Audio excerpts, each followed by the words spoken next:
Is your update not working on your iPhone? Many iPhone users say they can't update their iPhone to the latest iOS. If you can't update your iPhone to the latest software version, please follow only 3 advanced processes. So let's get started. Solution 1. Turn on the Install iOS update.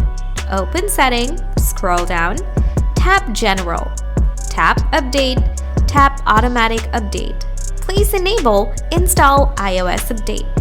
Solution 2. Check your internet speed and stability. Please ensure to have a storage internet connection. If you have poor Wi-Fi, switch your internet to mobile data, or if you have poor mobile internet, switch to Wi-Fi.